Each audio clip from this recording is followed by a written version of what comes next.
How was your experiences growing up as a teenager? When I was a teenager, I was growing up in Levittown, Long Island. Went to high school out there, Division Avenue High School. And my neighborhood was nice. We had a really good time growing up there. I played a lot of sports. My high school was very typical. Had homecoming and all that. It was a lot of fun. We had dances. There was a downside to it in that the older you get, and maybe this happens everywhere, some kids would start to get more into drugs, drinking, and stuff like that. I was able to steer clear because my friends weren't so into that. My parents wouldn't let me do something like that. They would kill me for something like that. But a lot of people did get into that, and it became kind of a big thing with the skater culture there, and a lot of the jocks got really into drinking. And I played a lot of sports, and I think that separated me from a lot of the kids there. I wasn't exactly like everybody else in my school. So was there a lot of influences, like negative influences that went on in school? Yeah, I would say overall the school was a very positive thing, but there were a lot of negative influences. There was a lot of, I guess what they would say today is bullying. You had to be tough to get through there. Just people would try to mess with you a lot. I myself had been in a few fights when I was in school. My little brother, he got actually attacked at a party at the bleachers on a football field one night. Had to be hospitalized because of that.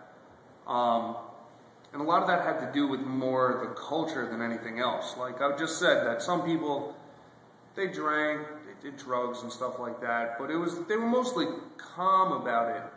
But then a lot of kids, when they got in groups, there were really big fights. We couldn't go out on Halloween past 9 o'clock at night because my junior year of high school, there was a riot of 500 kids and we flipped 3 cop cars. I wasn't there, but the kids did that. They were all from my school. So there was a lot of negative influences there along with the positive. There was a lot of really great things, but it was definitely there, the violence and the group thinking of it all.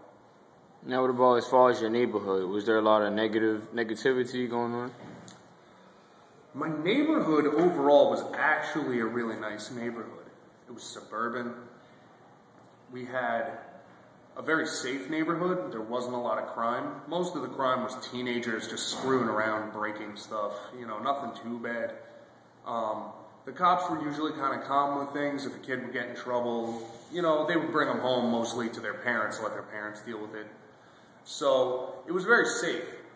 There were fights and stuff in the school, but once you were home, there was nothing too bad, going on. We used to stay out really late, like I was 10, and I was out until midnight, and my parents didn't care because it was a safe neighborhood. So overall, my neighborhood was really nice. So how would you compare, like, the neighborhood then to neighborhoods now? Like, just in the Brooklyn area or in Long Island itself, how would you compare the neighborhood then to now? Well, there's 2 ways to answer that. My neighborhood now, where I grew up in Long Island, is a lot different. A lot of different kind of people moved into that neighborhood. Property taxes rose, so a lot of people moved out. And now a lot of people from Queens moved in there. And the first time I came home from college, on winter break, there was graffiti on my elementary school. And that drove me crazy. There was nothing like that in my old town. But that's what's going on now, and that kind of drives me nuts. There's more crime there. The people in general a little scuzzier, a little not as well-to-do as they used to be. There used to be a big emphasis on families, and now it's more about just people. In Brooklyn, my neighborhood now is pretty nice, which is funny because my uncle used to live in the neighborhood back in the day when it was an Italian neighborhood, and it was a rough neighborhood, he told me. He told me that there was a lot of violence, a lot of Italian gangs in the area and stuff like that. So where I live now is nicer than it used to be, but where I grew up used to be nicer than it is now. So that's kind of a weird thing. Did you face a lot of experiences that you see teenagers going through today? Like as far as like gang problems, just trying to fit in, trying not to be the outcast in the group? The stuff I see kids in schools today going through, and even in my neighborhoods, in the neighborhood that I live in Brooklyn, I do think I went through a lot of the same stuff. We didn't have gang problems so much because they wouldn't call it a gang. But it was groups of people who would try to negatively influence other people, either through fights or through bullying or things like that. Luckily, I was a really big guy and was able to stand up for some of my friends who were kind of small, but a lot of people, you know, they were afraid of other people in schools. In terms of being an outcast, I think that's definitely the same now as it used to be. That part hasn't changed. Teenagers have always been mean to each other. Teenagers really care about fitting in with the group. And when the group does something that one person doesn't like, usually that person will do, you know, what they don't want to do just to get along with everybody in the group. I think I see that in this school a lot, and I think I see it in my neighborhood a lot back in Park Slope. Growing up, I don't know if you've made some wrong decisions. Do you regret any of them? Honestly, I have made some wrong decisions, but I haven't had to regret them. I haven't had to pay for them yet, and that's a good thing. I do think that if I did things again, I would do them differently. And overall, though, a lot of the stuff that I did, I think I would do again.